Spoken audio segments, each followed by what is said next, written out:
Yes, hello everyone, welcome back to Newcastle Fans TV. Still here in Melbourne, beautiful day, the sun's about to go down because it gets dark here about 5:15. So I want to talk about a little bit about Newcastle news and also thanking the club. Yes, we do thank the club when it's warranted. So I want to start there because it hasn't been publicised and I think the club need to be praised because it won't make headlines, it won't be talked about. But the club have actually thanked fans who have actually travelled from Newcastle all the way down to Australia. And there isn't many. I believe there's only 12 or 13 people who have made the trip all the way from Newcastle. I'm one of them. All the way down to Australia. And there's a few others as well which have met up today for a private club event. I'm sure this doesn't mind me. The club don't mind me talking about it. And they thanked us by buying us dinner and buying us a few drinks as well, which I think is commendable because we've forked out a lot of money to come all the way down here. And you know, I don't do YouTube to get money, other people do, and fair play to them if they make a living off YouTube. I've got my own career to focus on, as well as making YouTube videos separate away from that, and it's my own personal money that's brought me to the likes of Saudi Arabia, USA, the Champions League, and Australia and Japan coming up as well. That's my own money getting put into that. And the club have actually thanked fans like myself and others who've made the trip, the long trip by the way, because it costs a lot of money, let's face it. You're talking at least 1,200 including flights and hotel, at least. But they bought us dinner, they bought us drinks as well, and it was really nice of them just to say thank you for your support, because we all know that the club have had the events with Shola Ramiobi online, in person as well. They've had the workshop meetings earlier this week as well, and they've had players meeting people as well, which is really nice, don't get me wrong. And I just want to praise the club where it's due, because you know, the myth that out there that Newcastle YouTubers and all this, and YouTubers in general, get all this stuff free. Today I have, which is really nice, but I don't get tickets free.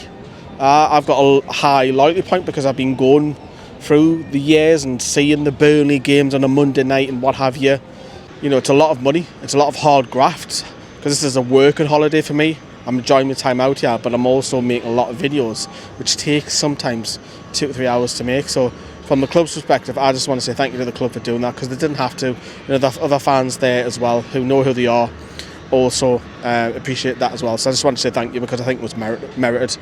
And just as I leave, literally 10 minutes later, just on that bridge over there, I see Mark Gillespie, Matt Ritchie, and Big Dan Byrne walking past. Now, Matt Ritchie's been on the channel a few years ago when we surprised Sam, because Sam was going through a bad time at the time, and I thought, right, we're going to get Matt Ritchie.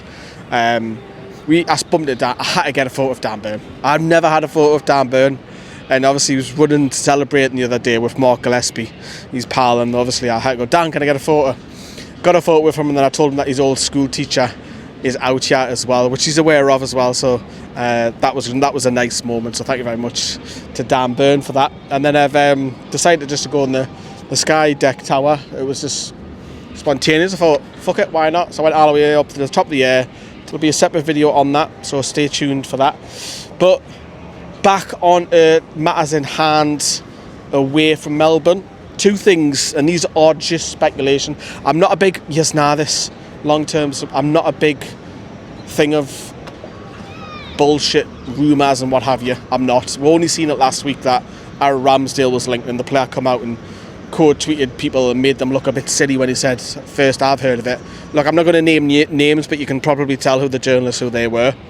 But a couple of other reports I just wanted to highlight, because I'm not fully sure if this is true or not.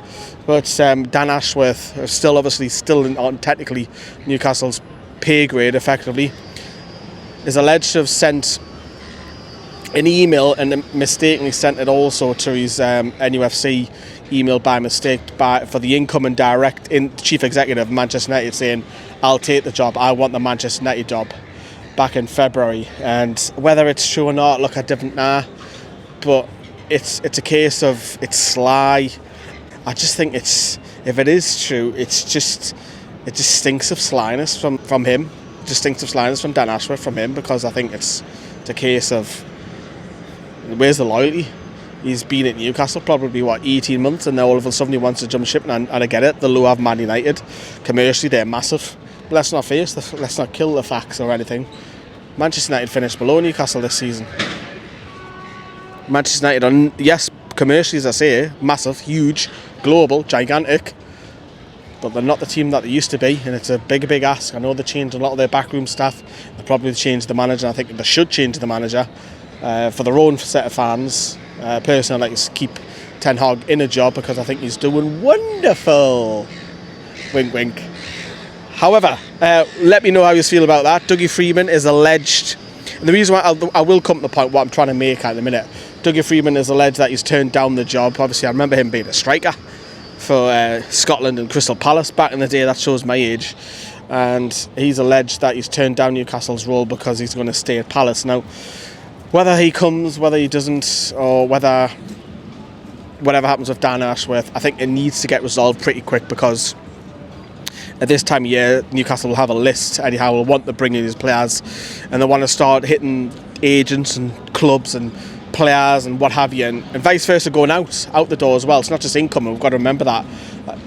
I think we can't have a temporary man in charge once again doing the business like we did in January. I think or the year before. Was it the year before we brought in a temporary guy? It was the year before, sorry.